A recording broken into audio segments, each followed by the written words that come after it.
वल्लभ गिरिवरधारी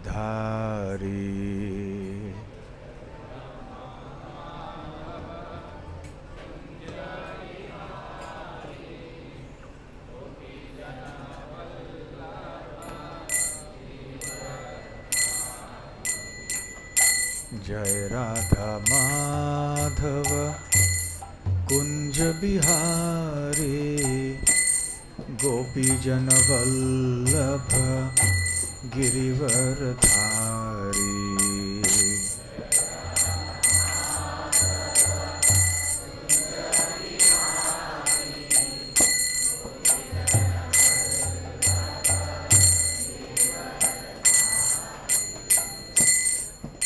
यशोदानंदन व्रज जन रंजन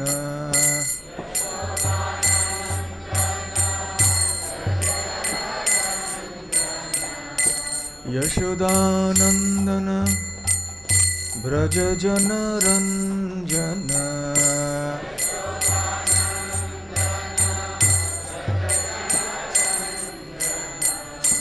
यमुना तीरा वनचारी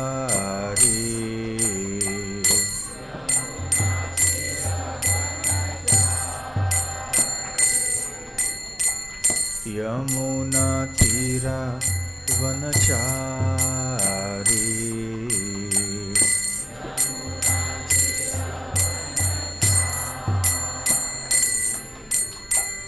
जय राधा माधव कुंज बिहारी गोपी जन वल्लभ गिरिवरधारी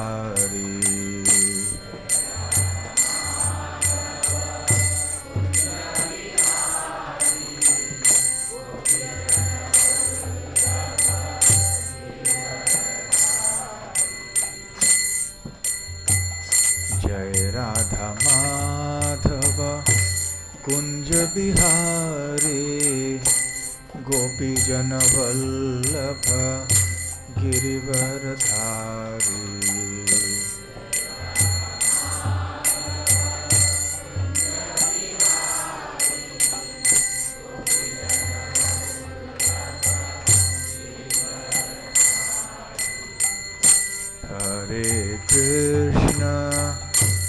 हरे Krishna Krishna Krishna Hare Hare Hare Ram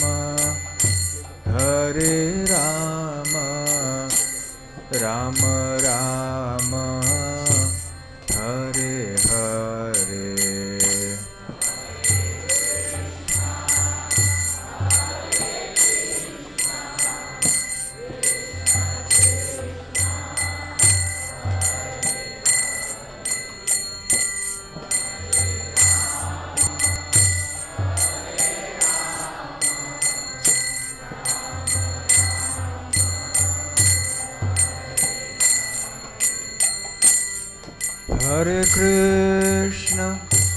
Hare Krishna, Krishna Krishna, Hare Hare, Hare Rama, Ram Rama, Hare Hare.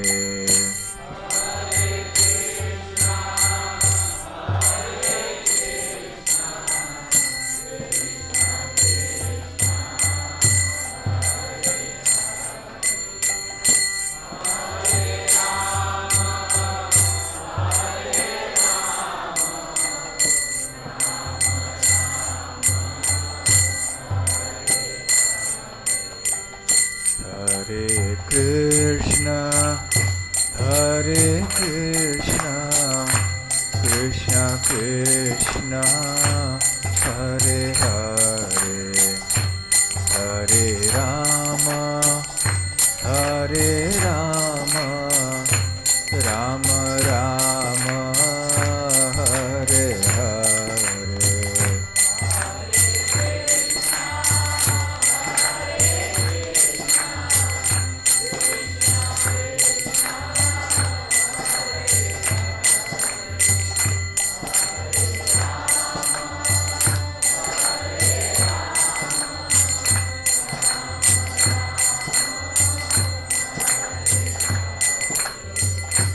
Hare Krishna, Krishna Krishna, Hare Hare, Hare Rama, Rama Rama, Hare Hare.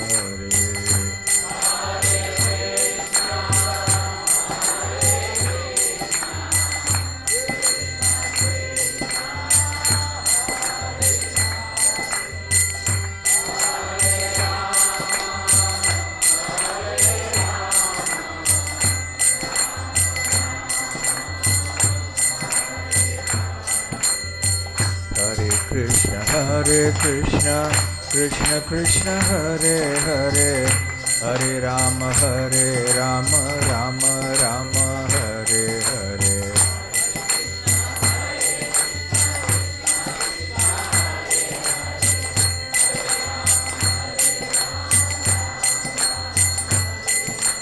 Hare Krishna, Krishna Krishna, Hare Hare, Hare Rama, Rama Rama, Hare Hare.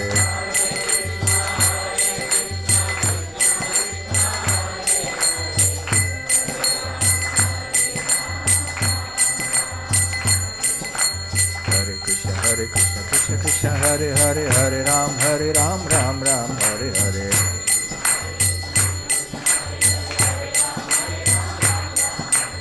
Hare Krishna, Krishna Krishna, Hare Hare, Hare Ram, Ram Ram, Hare Hare.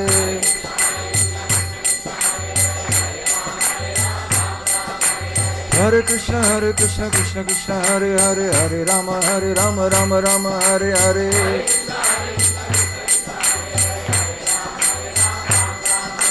Hare Krishna, Krishna Hare Hare, Hare Ram, Ram Ram, Hare Hare.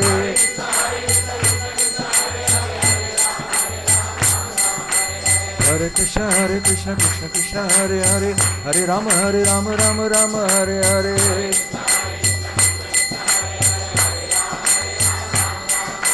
Hare Krishna, Krishna Hare Hare, Hare Ram, Ram Ram, Hare Hare.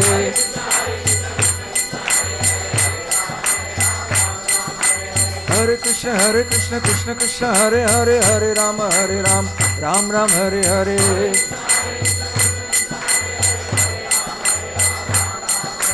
Hare Krishna, Krishna Hare Hare, Hare Ram, Ram Ram, Hare Hare.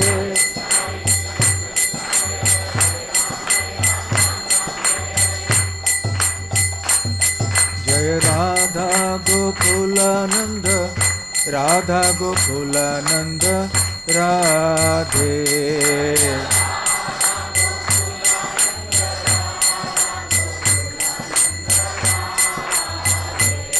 Jai Gauranitai, Jaya Gauranitai, Jaya Gauranitai, Jaya Gauranitai.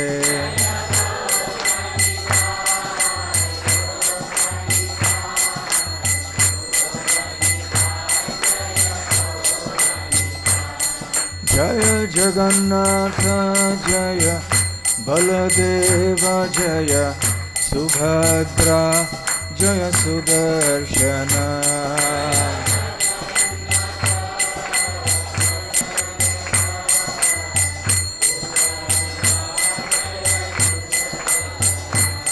Jaya Jaya Prabhupada, Prabhupada, Prabhupada, Jai Prabhupada.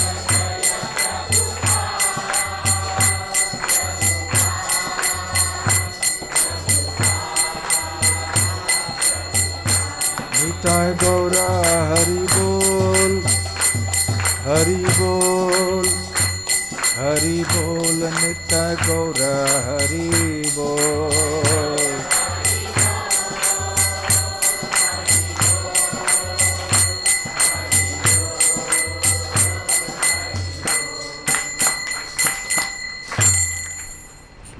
Jai Om Vishnupad Paramhansa Parivrajakacarya Stotra Sat. His Divine Grace Abhay Charana Ravinda भक्ति वेदांत स्वामी श्रील प्रभुपाद की जय। अनंत कोटि वैष्णव वृंद की जय। श्री श्री राधा गोकुलानंद की जय। श्री श्री गौर निताय की जय। श्री श्री जगन्नाथ बलदेव सुभद्रामय श्री सुदर्शन की जय। ग्रंथराज श्रीमद् भागवतम की जय। निताय गौर प्रेमानंदे। समवेत भक्त वृंद की जय। समवेत भक्त वृंद की जय। समवेत भक्त वृंद की जय। श्री श्री गुरु गौरांग की जय।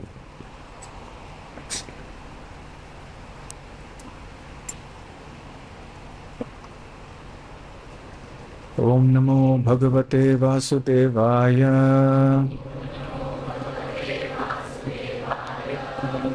ओम नमो भगवते वासुदेवाय। ओम नमो भगवते वासुदेवाय।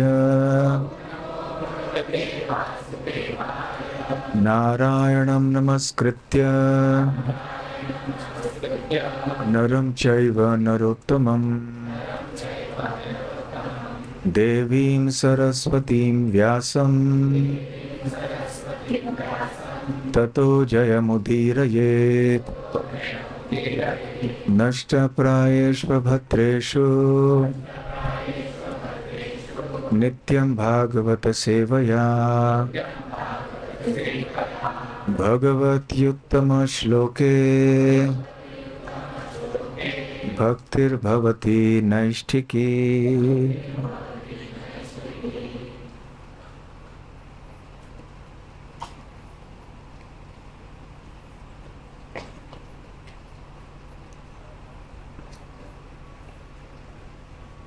ग्रंथराज श्रीमद् भागवतम 10वां स्कंध अध्याय संख्या 59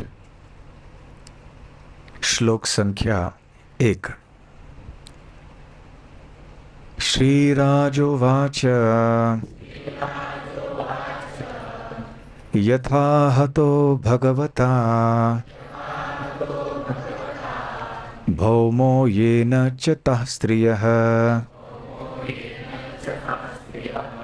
निरुद्धा एतद् आचक्ष्व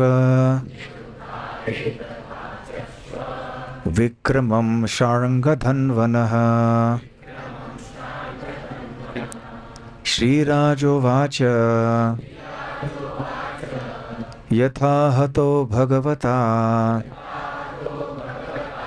भौमो येन च तः स्त्रियः निरुद्धा एतदाचक्ष्व विक्रमं शार्ङ्गधन्वनः।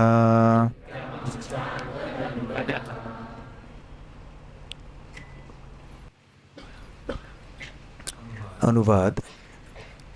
राजा परीक्षित ने कहा, अनेक स्त्रियों का अपहरण करने वाला भौमासुर किस तरह भगवान द्वारा मारा गया। कृपा करके भगवान शार्ङ्गधन्वा के इस शौर्य का वर्णन कीजिए। ओम ज्ञानतिमिरान्धस्य ज्ञानाञ्जनशलाकया चक्षुरुन्मीलितं येन तस्मै श्रीगुरवे नमः। श्रीचैतन्यमनोभीष्टं स्थापितं येन भूतले स्वयं रूप कदा मह्यं ददाति स्वपदान्तिकं। वन्देऽहं श्रीगुरो श्रीयुतपदकमलं श्रीगुरून् वैष्णवांश्च श्रीरूपं साग्रजातं सहगणरघुनाथान्वितं तं सजीवं साद्वैतं सावधूतं परिजनसहितं कृष्णचैतन्यदेवं श्रीराधा कृष्णपादान् सहगणललिता श्रीविशाखान्वितांश्च। नमो ॐ विष्णुपादाय कृष्ण प्रेष्ठाय भूतले श्रीमते भक्ति वेदांत स्वामिनिति नामिने। नमस्ते सारस्वते देवे गौरवाणी प्रचारिणे निर्विशेष शून्यवादी पाश्चात्य देशतारिणे। मूकं करोति वाचालं पंगुं लंघायते गिरिं यत्कृपातमहं वन्दे श्रीगुरून् दीनतारिणम्। वाञ्छाकल्पतरुभ्यश्च कृपा सिन्धुभ्य एव च पतितानां पावनेभ्यो वैष्णवेभ्यो नमो नमः। नमो महावदान्याय कृष्णप्रेमप्रदायते कृष्णाय कृष्णचैतन्य नाम्ने गौरत्विषे नमः। पञ्चतत्त्वात्मकं कृष्णं भक्तरूपस्वरूपकं भक्तावतारं भक्ताख्यं नमामि भक्तशक्तिकम्। आराध्यो भगवान् व्रजेशतनयस्तद्धाम वृन्दावनं रम्या काचित् वर्गेण या कल्पिता। श्रीमद्भागवतं प्रमाणममलं प्रेमापुमर्थो महान्। श्रीचैतन्यमहाप्रभोर्मतमिदं तत्रादर न परः। हे कृष्ण करुणा सिन्धो दीनबन्धो जगत्पते गोपेश गोपिका कान्त राधाकान्त नमोऽस्तुते।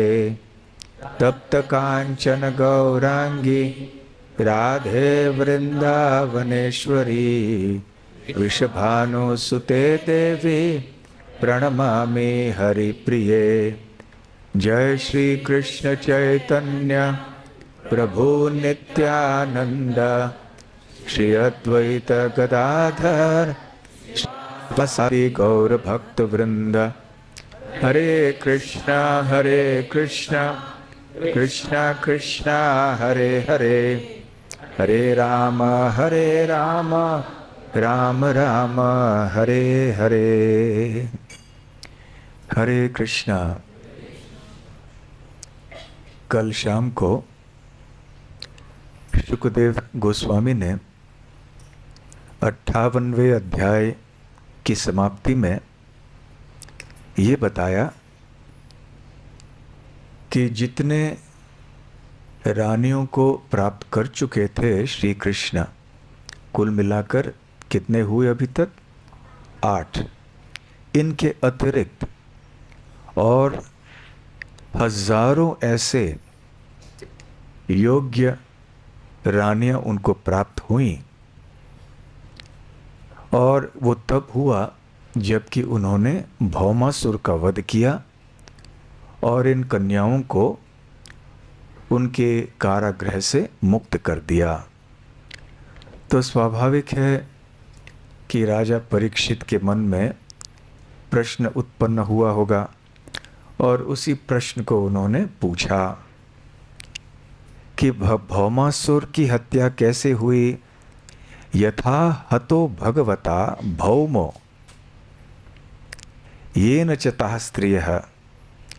तो यथा मतलब कैसे, हतः मतलब हत्या हुई, भगवता भगवान के द्वारा, भौम येन चतः स्त्रियः। तो ऐसे भगवान ने भौमासुर का वध कैसे किया? वही भौमासुर जिसने कि चतः स्त्रियः निरुद्धा एतद आचक्ष्व। तो कृपया आचक्ष्व मुझे बताइए कि भौमासुर जिसने कि अनेक महिलाओं का अपहरण किया था और उनको गिरफ्तार किया था, ये सब कैसे हुआ? विक्रमम शारंग धन्वनः।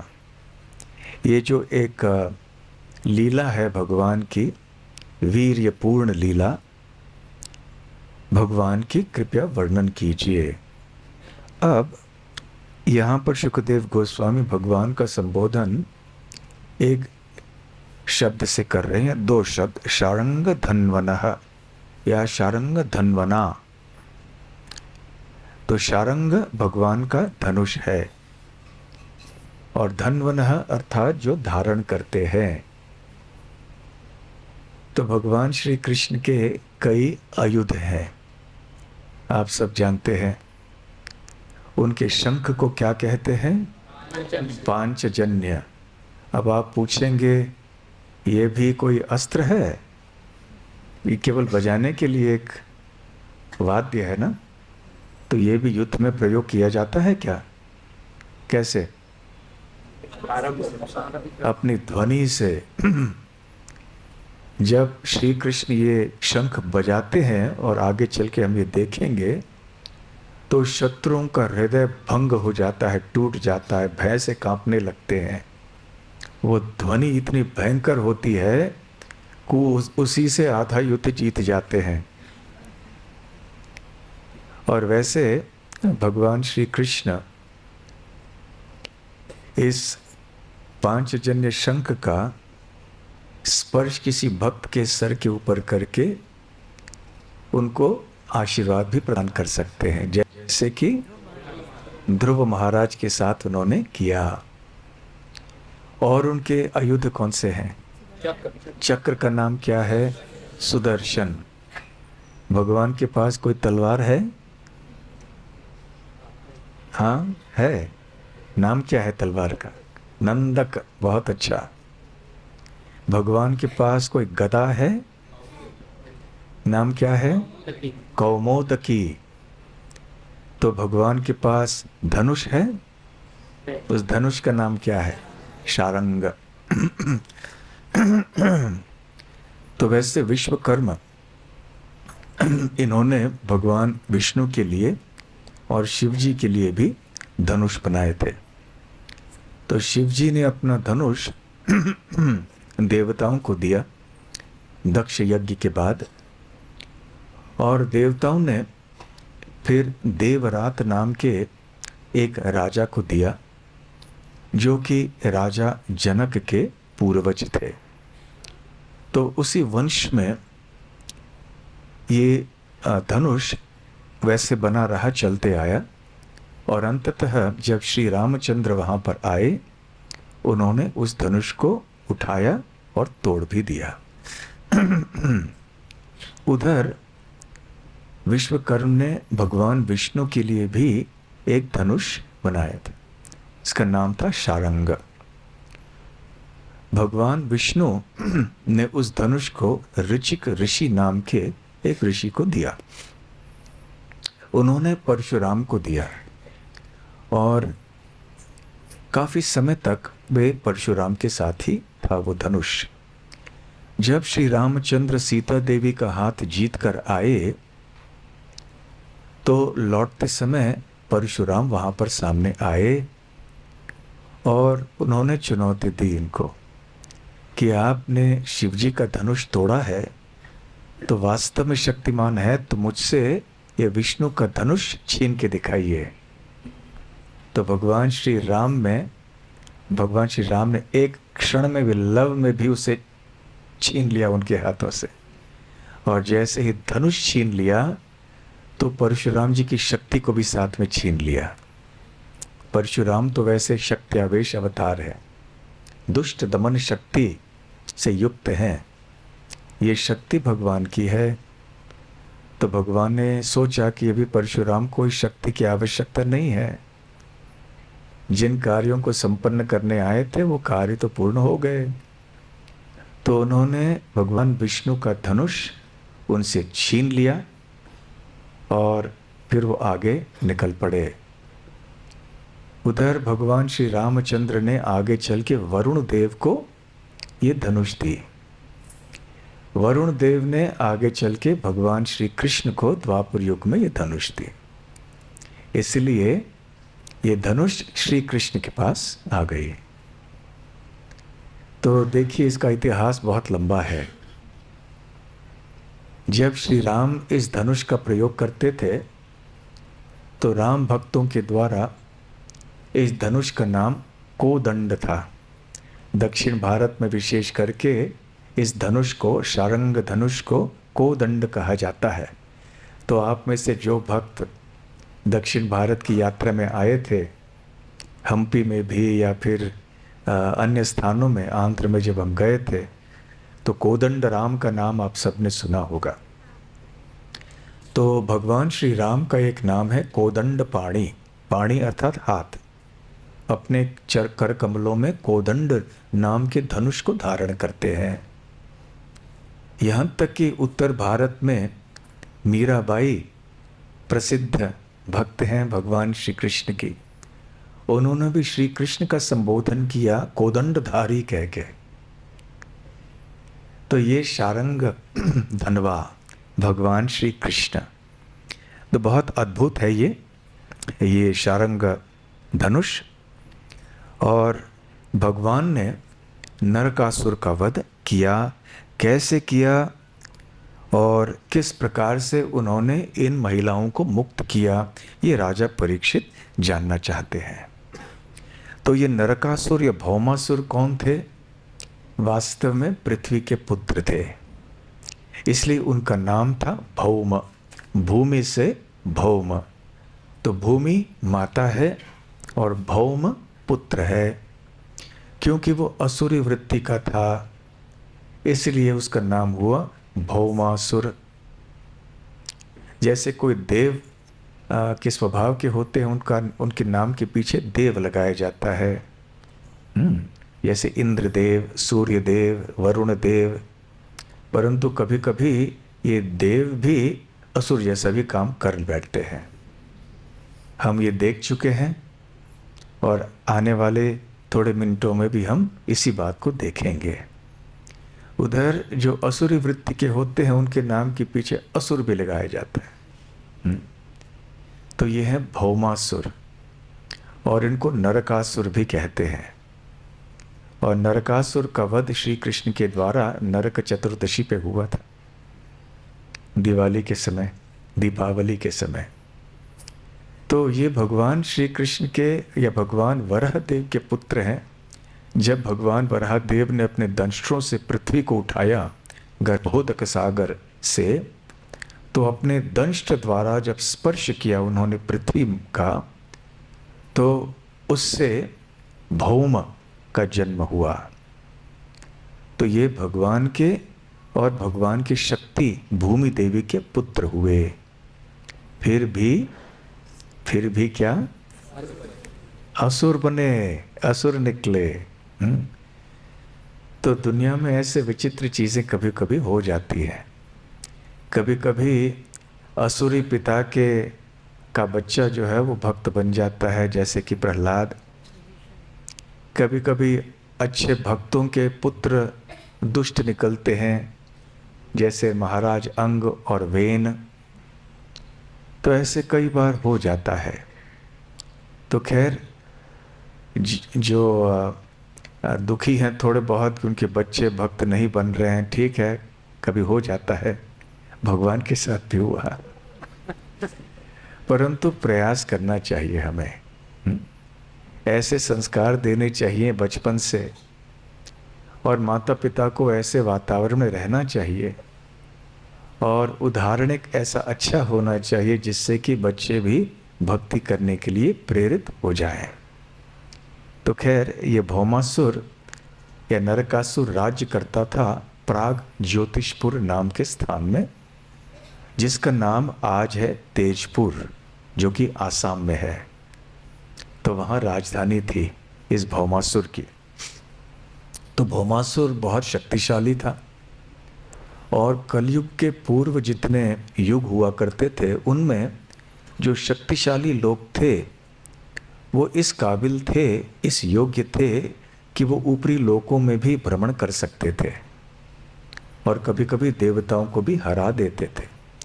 तो ये भौमासुर ने देवताओं की माता अदिति के कुंडल चोरी कर लिए थे।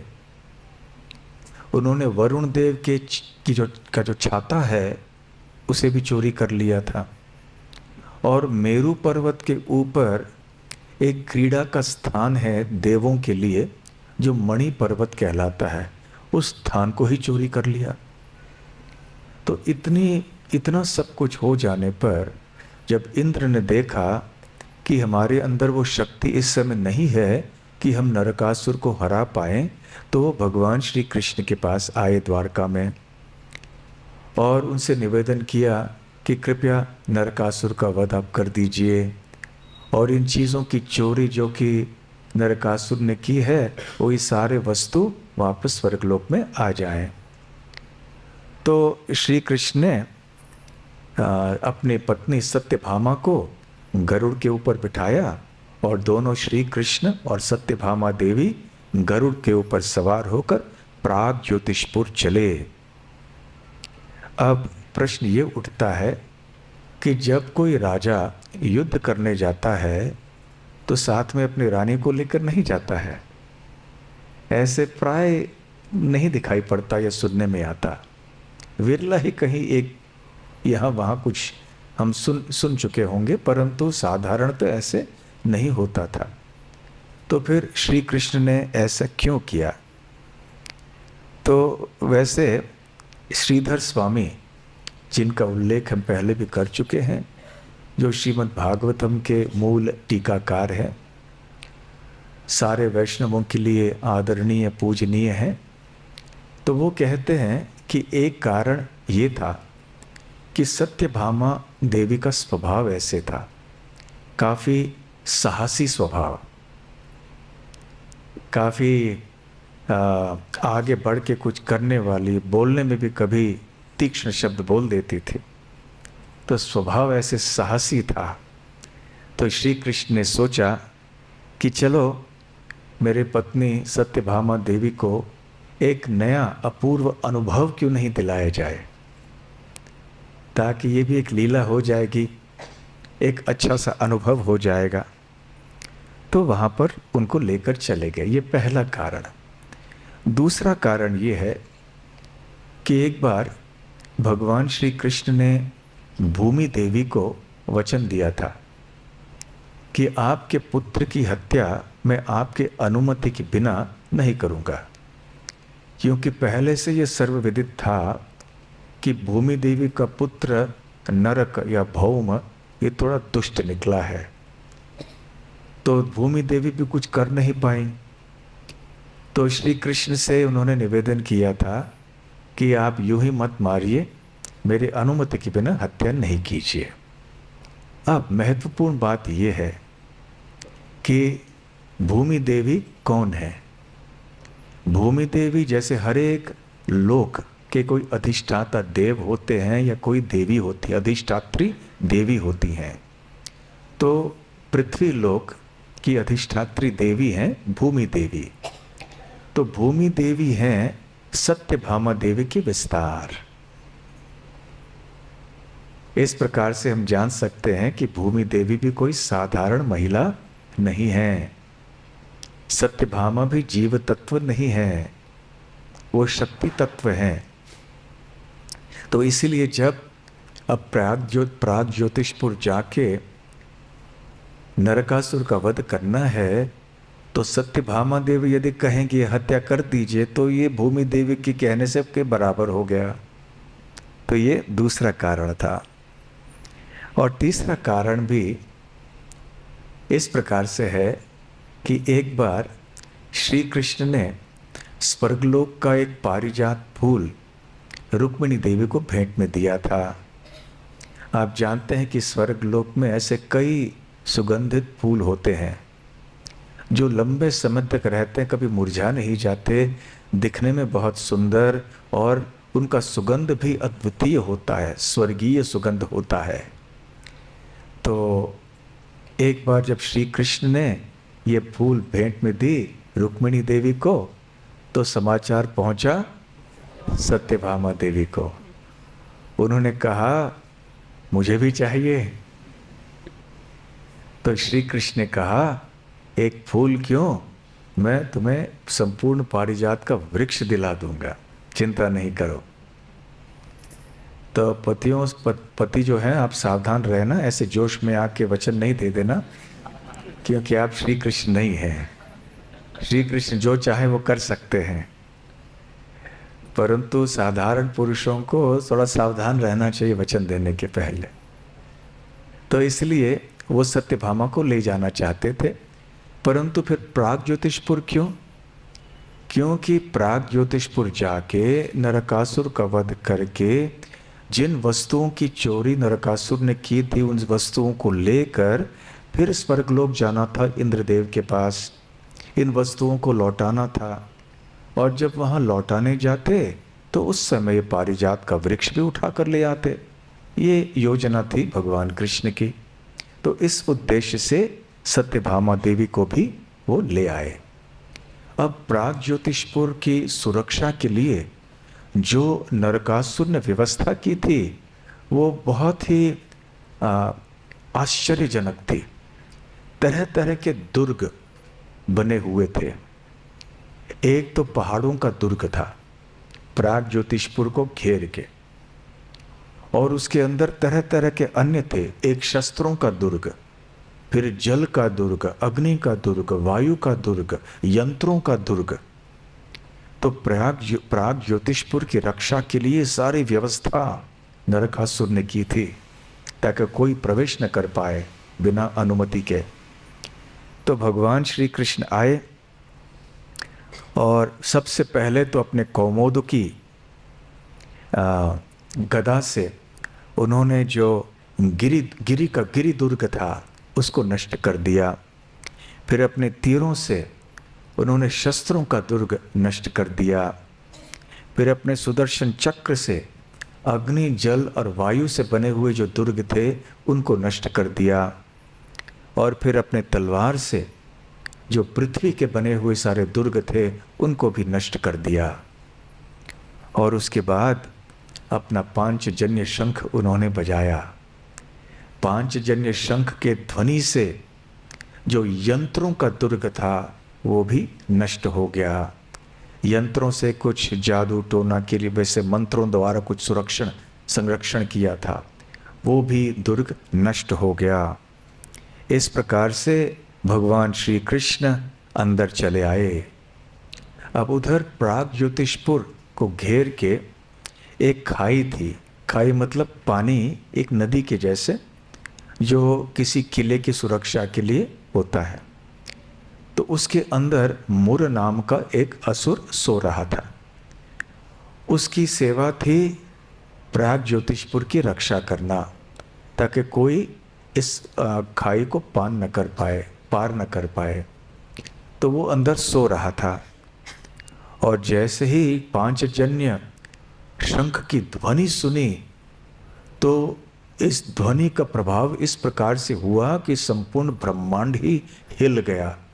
और जिस जल में सो रहा था मुर नाम का राक्षस, वो भी बहुत ही विचलित हो गया वो जल, और लहरें आने लगी इत्यादि।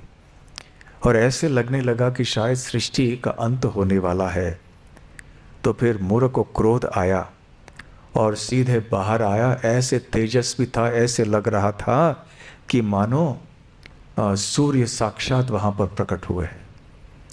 और उन्होंने अपना त्रिशूल उठाया और गरुड़ के ऊपर फेंक दिया।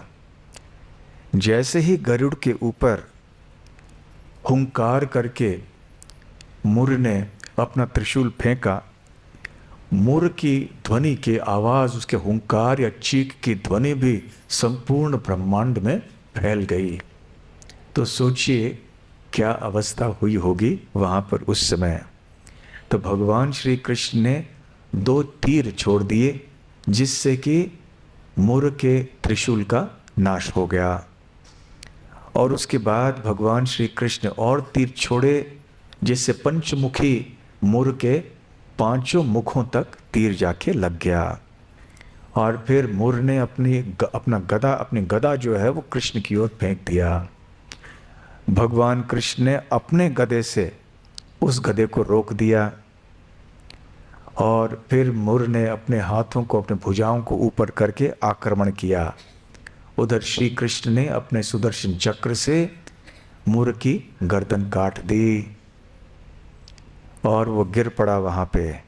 इसलिए श्री कृष्ण का नाम है मुरारी। अरि अर्थात शत्रु, तो मुरारी अर्थात मुर नाम के राक्षस या असुर का शत्रु, या जो मुर नाम के असुर का जिनका वध किया वो है श्री कृष्ण। तो जब मुर का वध हुआ तो नरकासुर अंदर से खबर ले रहा था कि क्या हो रहा है।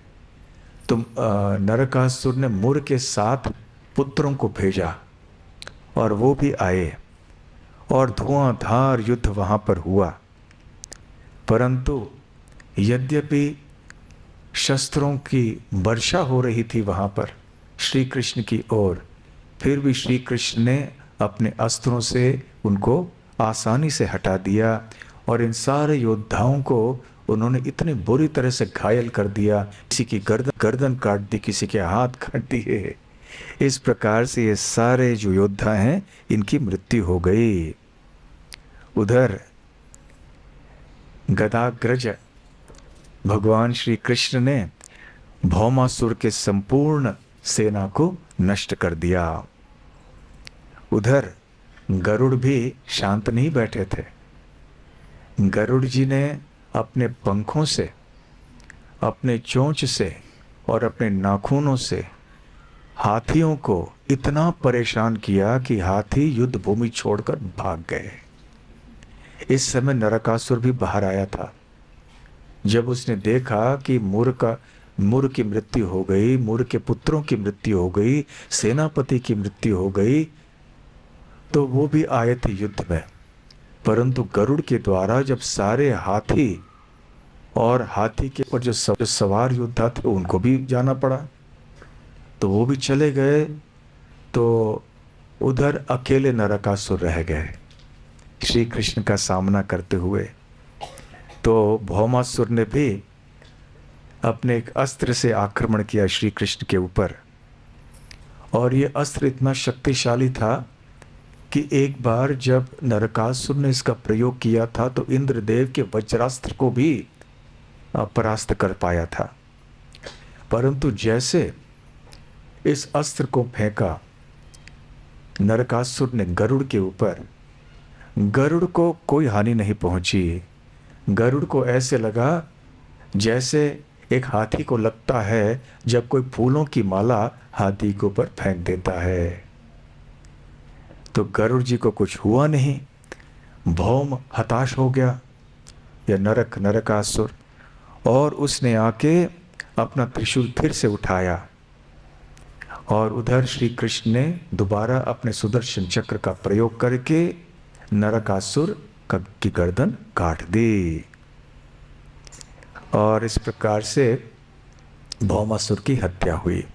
श्रील विश्वनाथ चक्रवर्ती ठाकुर कहते हैं कि क्योंकि युद्ध अभी बढ़ रहा था तो उनके पीछे श्री कृष्ण के साथ में सत्यभामा देवी थी, इस सारे युद्ध को देख रही थी। तो सत्यभामा देवी ने कहा अब बहुत हो गया, अब तुरंत इसकी हत्या कर दीजिए। तो बस इस अनुमति की ही प्रतीक्षा कर रहे थे श्री कृष्ण। चलो अभी भूमि देवी या सत्यभामा देवी की अनुमति मिल गई तो सुदर्शन चक्र छोड़कर नरकासुर का वध कर दिया श्री कृष्ण ने। उधर जैसे भौमासुर गिर पड़ा तो बादलों के पीछे से आसमान से देवता गणों का जय जयकार सुनाई दिया और फूलों की वृष्टि होने लगी देवताओं द्वारा, क्योंकि ये नरकासुर या भौमासुर देवताओं के नाक में भी दम बन गया था। इसलिए अब देवगण भी बहुत संतुष्ट हुए। अब जब नरकासुर भी मर गया तो अभी भूमि देवी वो श्री कृष्ण के पास आई और भौमासुर के छोटे पुत्र को साथ में लेकर आई। और उधर जो भी वस्तुएं थीं जिनकी चोरी नरकासुर ने स्वर्गलोक से की थी वो सारे वस्तुएं भी लेकर आई।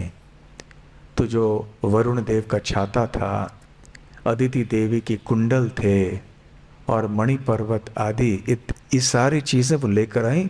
साथ साथ एक वैजयंती माला भी लेकर आए, वैजयंती वनमाला, ये भी लेकर आए और श्री कृष्ण को लौटा दिए। फिर उस बच्चे को सामने रख के, कौन सा बच्चा? जो नरकासुर का बच्चा था, बहुत छोटा था। अस्तौसीद अथ विश्वेश्वम देवी देव वरार्जितम, श्री कृष्ण का गुणगान करने लगी। अस्तौसीद अर्थात उन्होंने बहुत प्रशंसा की। अथ विश्वेशम, विश्व के ईश, ईश अर्थात भगवान। तो संपूर्ण सृष्टि के जो नाथ हैं, ईश, वो श्री कृष्ण हैं। तो हे विश्वेशम, देवी ने कहा, अर्थात भूमि देवी ने कहा, हे देव वरार्चितम, देव वर अर्चिताम। तो देवों में से जो सबसे श्रेष्ठ हैं, देव वर, वो जिनकी पूजा करते हैं वो श्री कृष्ण हैं। तो देवों में से सबसे प्रमुख, देवों द्वारा जो पूजित हैं वो श्री कृष्ण है। इनका संबोधन कर रही थी। प्रांजलि प्रणता राजन भक्ति प्रणवनाय धिया। तो प्रांजलि मुद्रा में अपने कर कमलों को रख के, अपना सर झुका के नमन करते हुए बड़े भक्ति भाव से और विनम्रता से भूमि देवी कहने लगी। तो क्या कहने लगी? भूमि उवाच, तो भूमि देवी ने कहा, नमस्ते देव देवेश, कि देव देवों के ईश हैं आप, सबसे जो बड़े देव, देवों के देव के ईश्वर हैं आप, हे कृष्ण, आपके चरणों में नमस्कार है। शंख चक्र गदाधर, हे शंख चक्र गदा धारण करने वाले भगवान। और एक बहुत महत्वपूर्ण बात कहते हो, भक्तेच्छोपात्त रूपाय, कि भक्त इच्छाय उपात्त रूपाय, कि आप जो विविध प्रकार के रूप धारण करते हैं वो इसलिए है कि आपके भक्तों की इच्छा है। तो आपके भक्तों की इच्छाओं के अनुसार आप विविध रूप स्वीकार करते हैं। तो ये बहुत महत्वपूर्ण तत्व की बात है। कई बार लोग ये पूछते हैं कि आपके भगवान के इतने सारे रूप क्यों हैं? ये विष्णु है, नारायण है, नरसिंह है, राम है, वामन, मत्स्य, कूर्म, वराह, कोई अंत ही नहीं है। तो इतने सारे रूप क्यों हैं भगवान के? ये महत्वपूर्ण प्रश्न है। तो इसका उत्तर भूमि देवी यहां दे रही हैं। वो कहती हैं, भक्ति इच्छा उपात्त, भक्त इच्छा उपात्त, क्योंकि भक्तों की इच्छा होती है आपको किसी विशेष रूप में देखने के लिए, इसलिए आप उस रूप को स्वीकार करते हैं। परमात्मन नमोस्तुते, तो हे परमात्मा, मैं आपके चरणों में नमन करती हूँ। और आपको आश्चर्य होगा अगला श्लोक सुन के। कौन सा श्लोक कहती हैं भूमि देवी? नमः पंकज नाभाय, नमः पंकज मालिने, नमः पंकज नेत्राय, नमस्ते पंकजांघ्रये,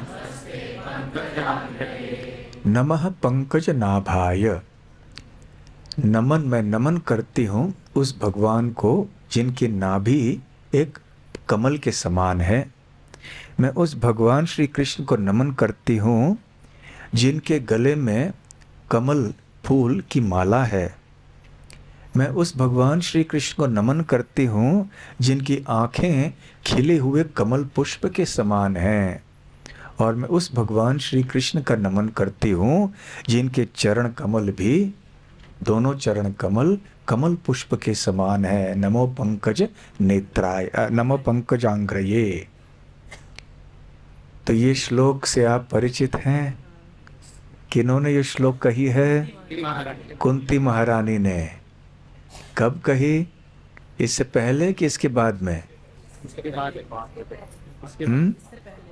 कितने लोग भक्त आप सोचते हैं कि कुंती महारानी ने ये श्लोक पहले ही कह दिया था और भूमि देवी कह रही है अभी? 1 2 3 थोड़े। कितने भक्त मानते हैं कि कुंती देवी ने इस घटना के बाद में ये कही थी?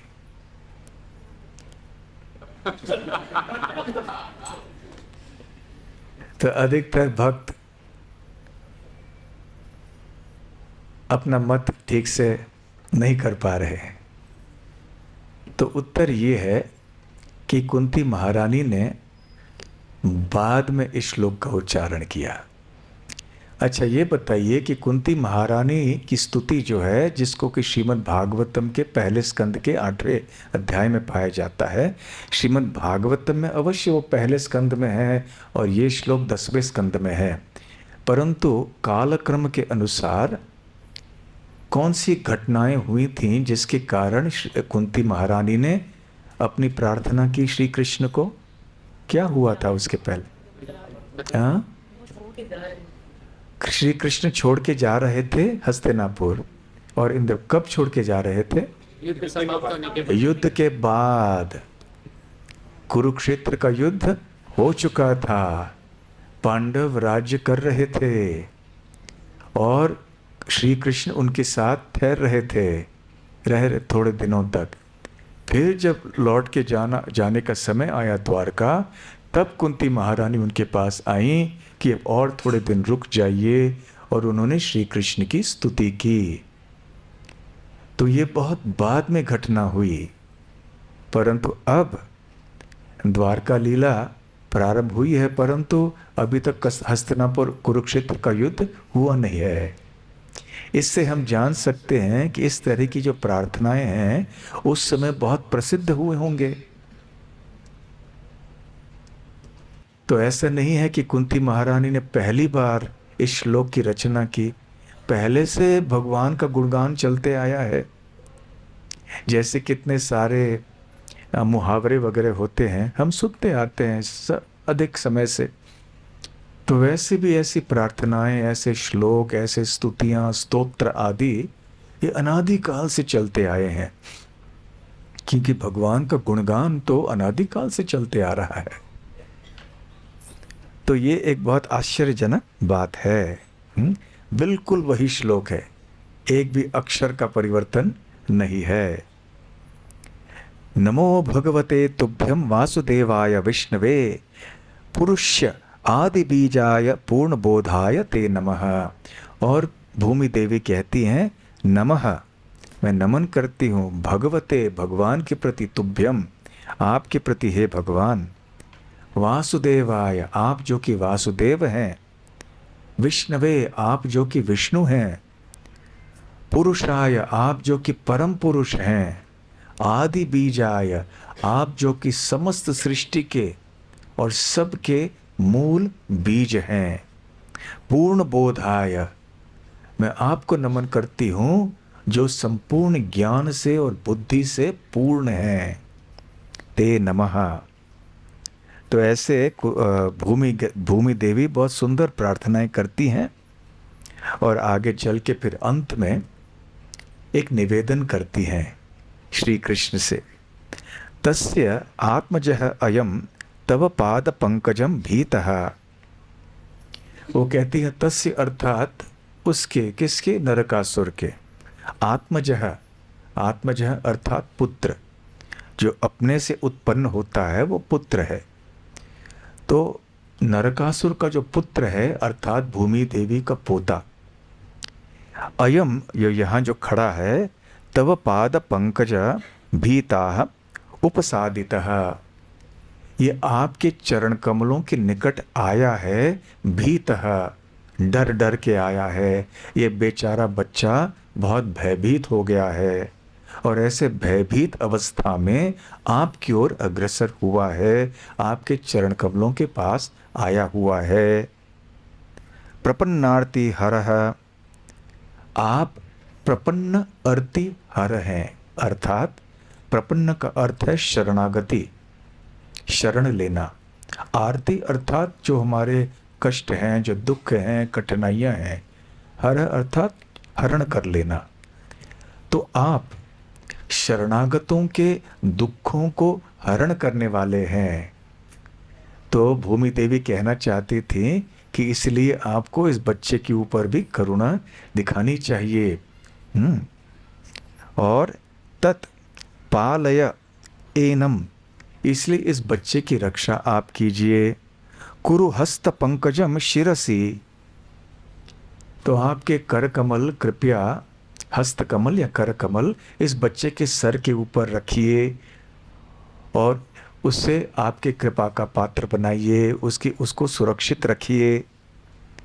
हे अखिल कल्मषापहम, आप जो कि आपका जो करकमल है समस्त पापों को कष्टों को दूर कर सकता है। तो उस समय भगवान श्री कृष्ण ने बड़े करुणामय दृष्टि से उस बालक के ऊपर अपने करकमल रखे, जिससे कि उस बालक के हृदय में पूर्ण संतुष्टि और सुरक्षा की भावना आई।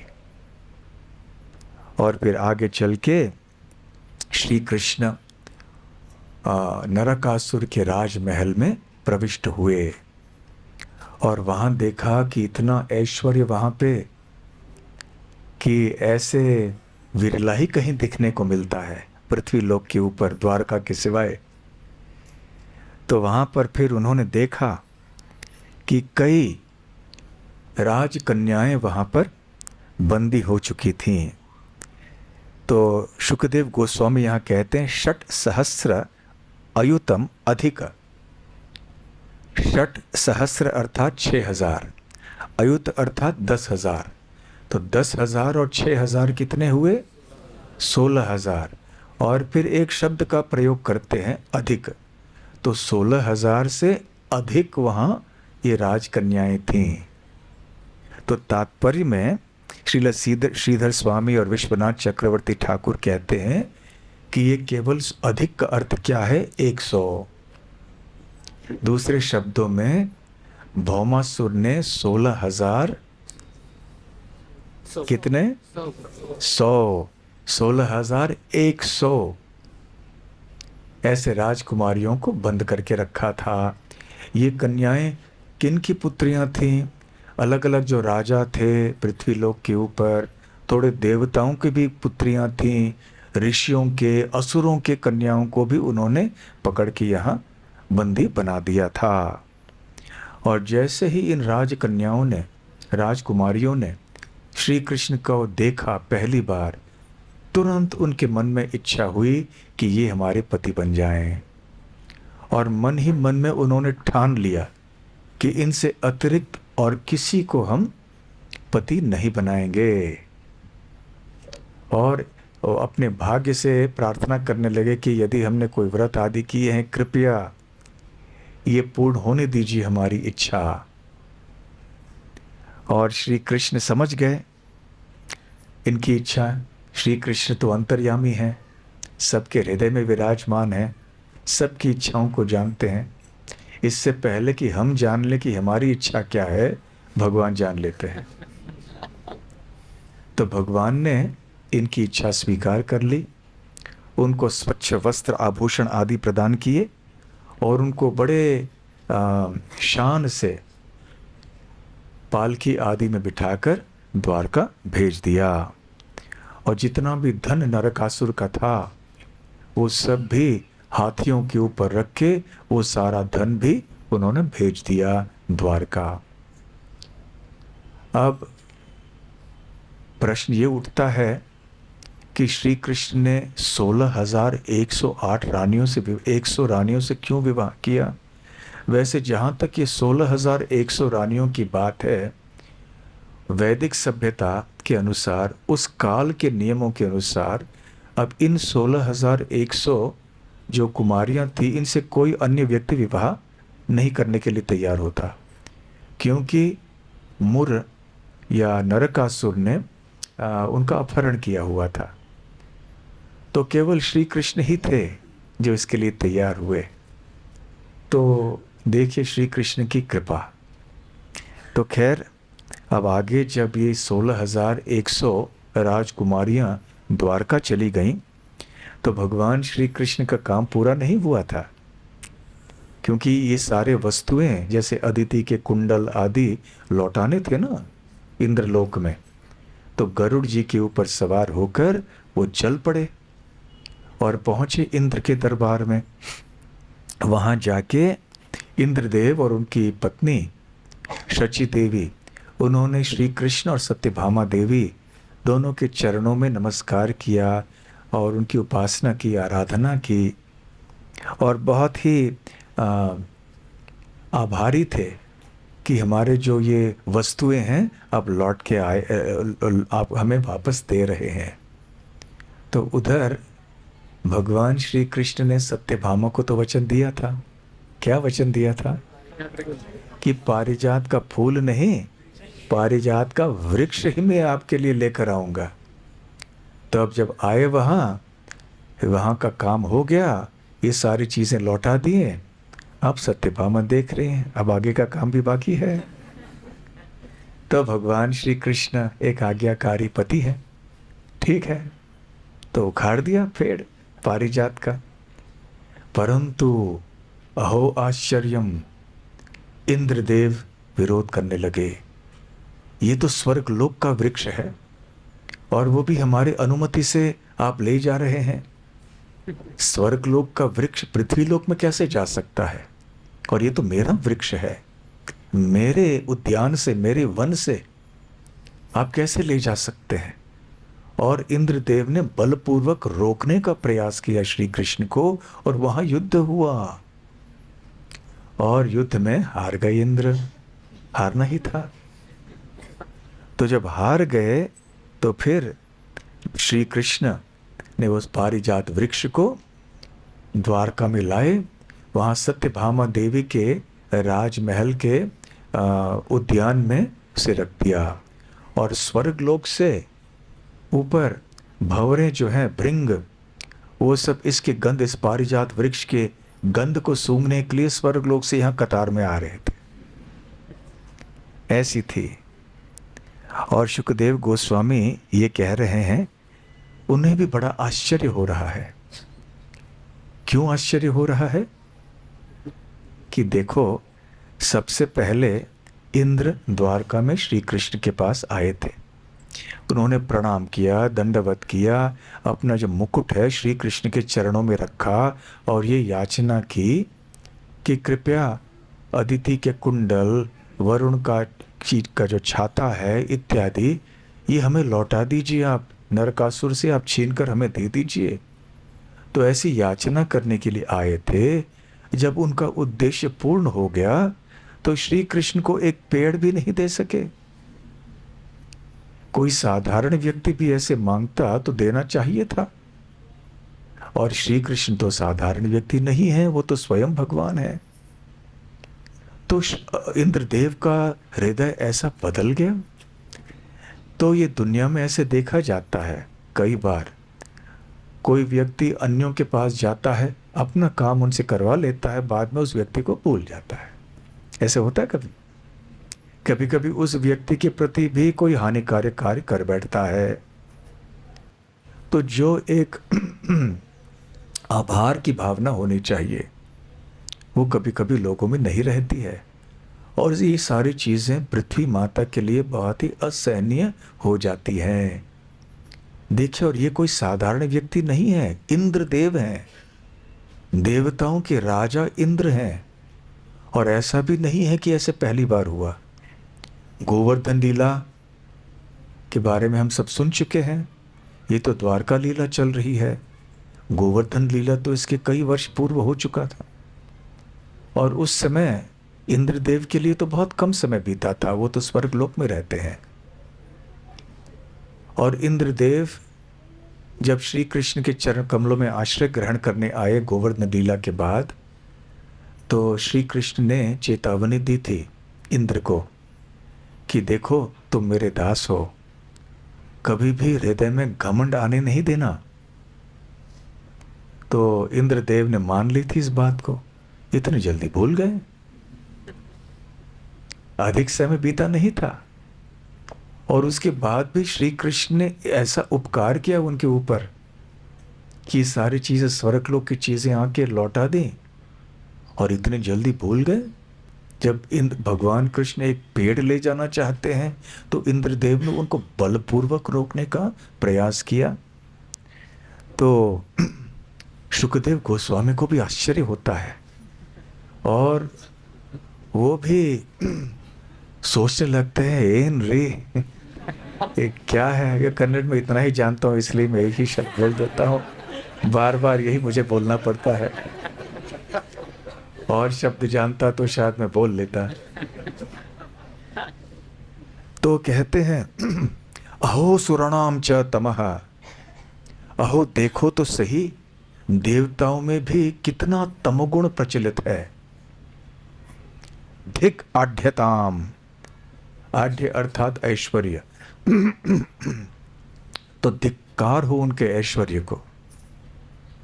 ऐसा सुखदेव गोस्वामी कह रहे हैं। अहो सुराणाम च तमो धिक आढ्यताम, धिक्कार हो ऐसे ऐश्वर्य का। सुखदेव गोस्वामी भी विश्वास नहीं कर पा रहे हैं कि इंद्रदेव ने ऐसा जघन्य कार्य किया। तो देखिए ऐश्वर्य जब होता है ना तो आदमी की बुद्धि कैसे भ्रष्ट हो जाती है। इसलिए कुंती महारानी क्या कहती हैं, जन्मैश्वर्य श्रुत श्री भी एधमान मध पुमान नैवारहत्य विधातुम वै त्वाम अकिंचन गोचरा, कि जो जिसका जन्म ऊंचे कुल में हुआ है, जो बहुत ऐश्वर्यशाली है, जो बहुत सुंदर है, बुद्धिमान है इत्यादि, ऐसा व्यक्ति, ऐसे व्यक्ति को भगवान श्री कृष्ण का आश्रय लेना बहुत मुश्किल है, बहुत कठिन है, क्योंकि इसके हृदय में एधमान मदह पुमान, इन वस्तुओं के बारे में बहुत घमंड या मद आ जाता है, अहंकार हो जाता है कि मैं इतना सुंदर हूँ, इतना बुद्धिमान हूँ, इतना शक्तिशाली हूँ, इतना धन मेरे पास है। तो जब ऐसी चीज़ें हमारे पास आ जाती हैं तो स्वाभाविक रूप से घमंड या अहंकार भी आ जाता है। और जब हम भगवान के पास आते हैं तो भगवान घमंड बिल्कुल सहन नहीं करते हैं। तो जो व्यक्ति भगवान की भक्ति में रास्ते, भक्ति के मार्ग में प्रगति करना चाहता है, उसे निश्चित रूप से ये घमंड त्यागना चाहिए। कभी कभी हमारे भक्ति के कार्यों के द्वारा भी हमें घमंड आ जाता है कि मैं ये सेवा कितनी अच्छी तरह से करता हूँ या करती हूँ, या मेरे अंदर ऐसे गुण है भक्ति के, इतनी प्रगति मैंने कर ली है, अन्य भक्तों ने नहीं की है प्रगति। तो ये सूक्ष्म बात है, अन्यों को आसानी से दिखाई पड़ता है, कभी हमें नहीं दिखाई पड़ता। जब अहंकार प्रकट होता है अन्य लोग आसानी से देख सकते हैं। इसलिए हम भक्तों को चाहिए कि हम बहुत सावधान रहें कि हमारे हृदय में कभी घमंड न आए। हम यदि इस भाव को स्वीकार करके रखें कि हम वैष्णवों के दासों के दास हैं तो हम सुरक्षित रहेंगे। जब इंद्रदेव जो इतने बड़े भक्त हैं, जब उनके साथ भी ऐसे हुआ तो हम किस खेत की मूली रहे, हम तो साधारण छोटे भक्त हैं। तो इंद्रदेव का उदाहरण हमारे लिए बहुत ही शिक्षाप्रद है। और फिर श्री कृष्ण वापस चले गए द्वारका। द्वारका जाके उन्होंने क्या किया,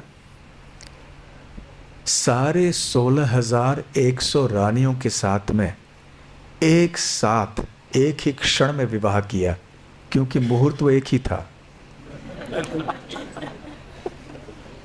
ऐसा नहीं कि उनको 16,100 मुहूर्त अलग अलग मिल गए, एक ही मुहूर्त था।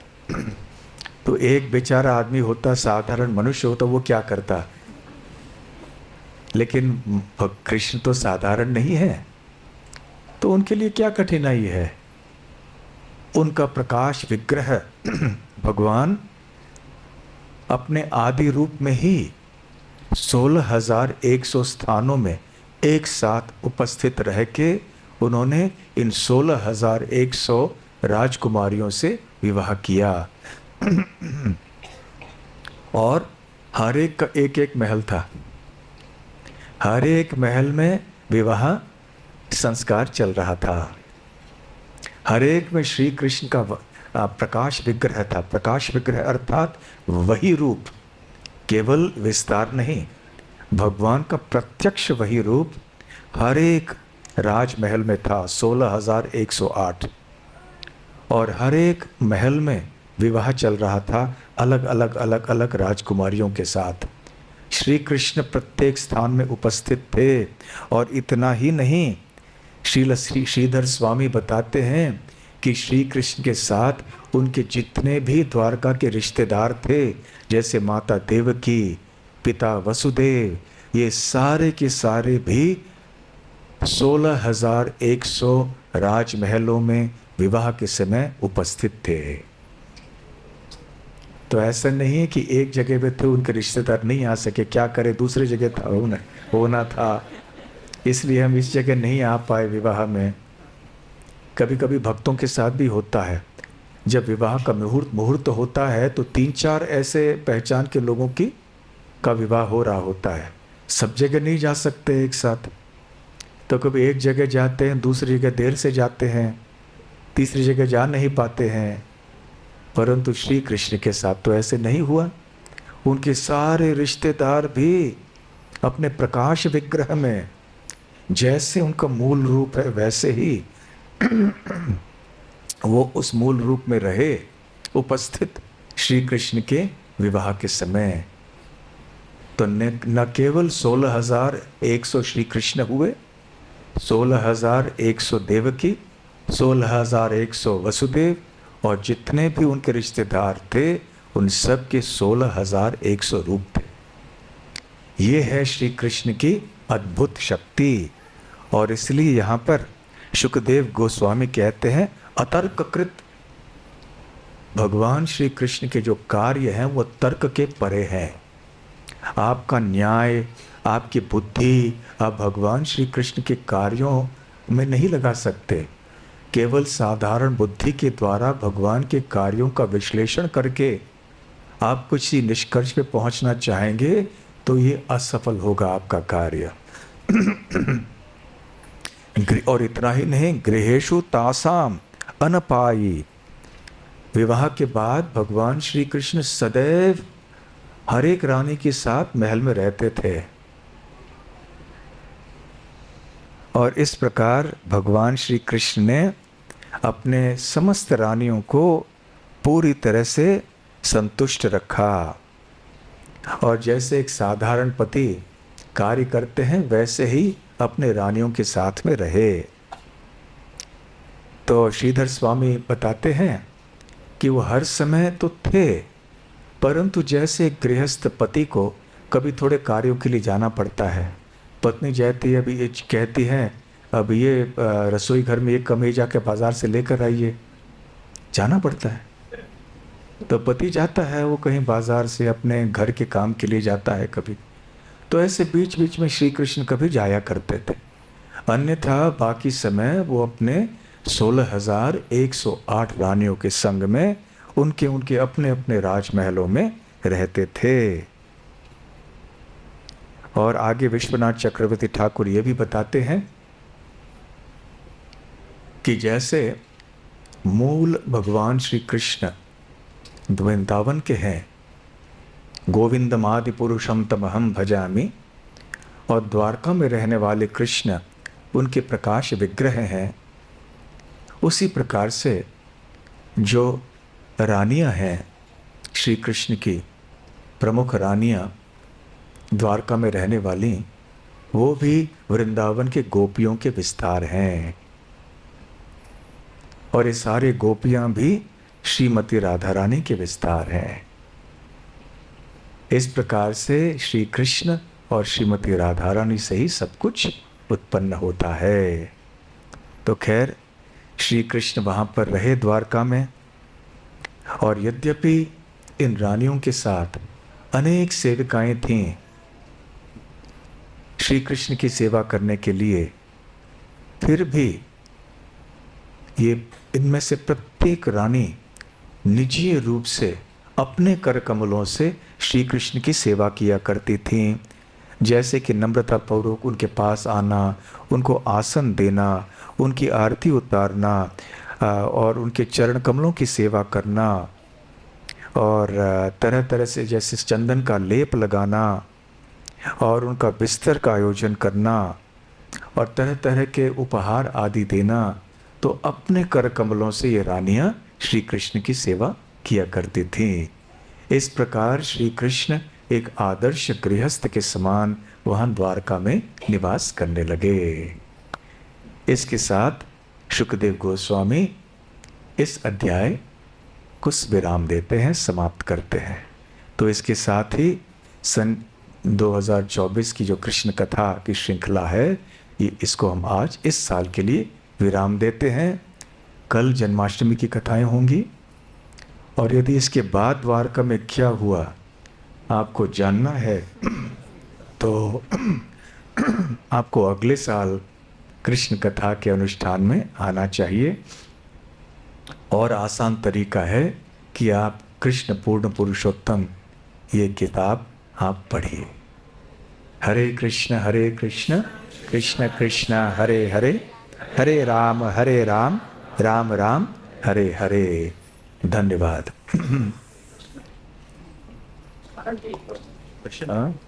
प्रश्न, हाँ ठीक है, 1-2-3 प्रश्न ले लेते हैं। माइक दे दीजिए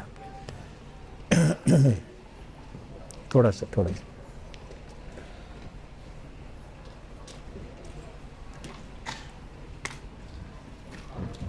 हरे कृष्ण महाराज, जो पहले आपने बताया कि परशुराम दुष्टों का नाश करते थे और राम ने सीता का स्वयंवर करके चले गए, तो परशुराम के हाथ से धनुष छीन लिया और उनका शक्ति भी छीन लिया। तो परशुराम दुष्टों का नाश करते थे, तो शक्ति छीन लिया, इसका मतलब अभी दुष्ट बढ़ रही है। नहीं, इसलिए उन्होंने और एक रूप भेजा है, संकीर्तन, नाम संकीर्तन। ये भी भगवान का एक अवतार है। नाम संकीर्तन जहाँ जहाँ करेंगे दुष्टों का विनाश नहीं होगा, लेकिन दुष्टों को हृदय में जो दुष्ट प्रवृत्ति है वो नष्ट होगी। और एक प्रश्न, जैसे आपने अभी बताया कि इंद्र देव ने कृष्ण को पेट नहीं दिया,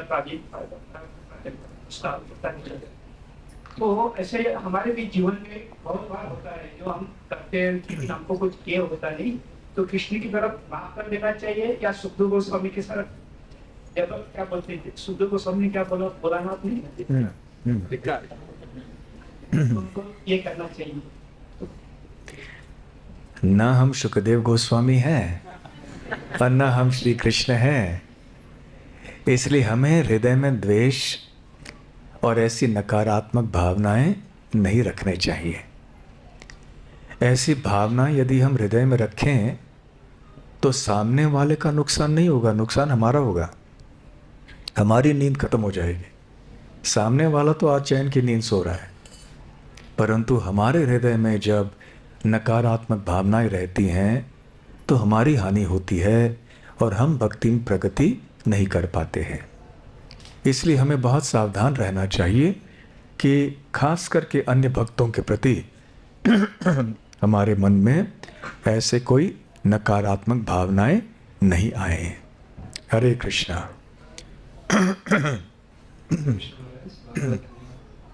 जी, जैसे अभी भाव लीला में द्वारिका में हम देखते हैं कि भगवान कृष्ण के 16,108 रानियां हैं।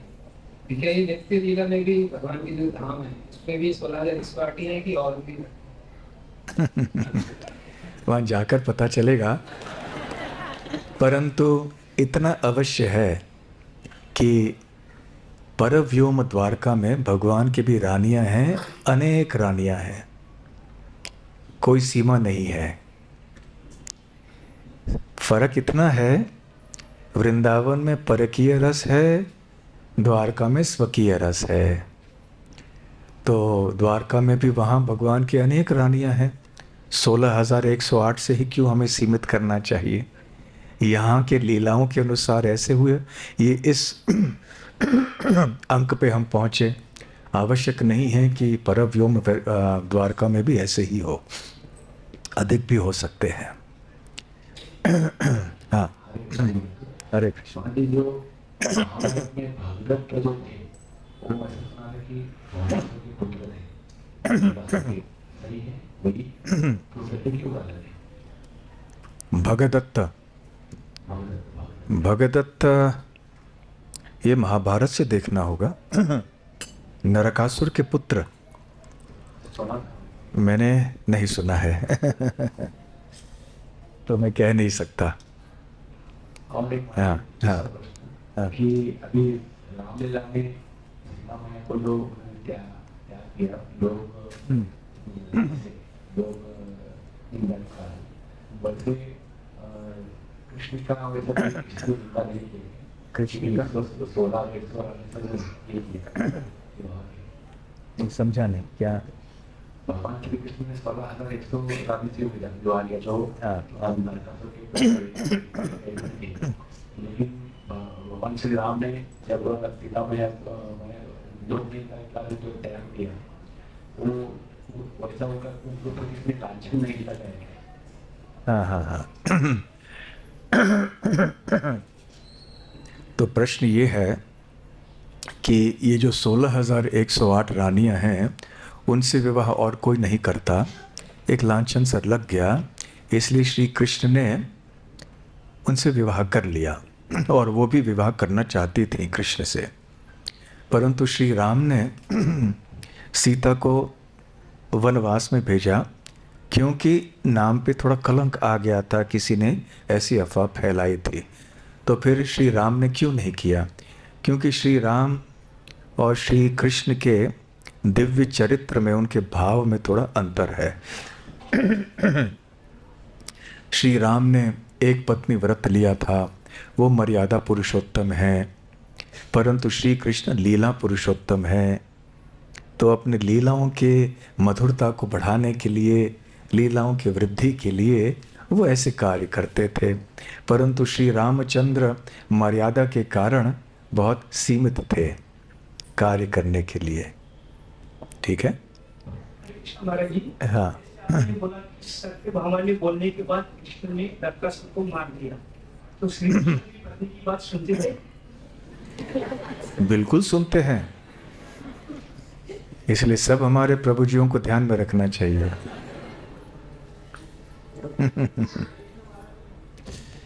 आज अंतिम, बस अभी बहुत देर हो गया।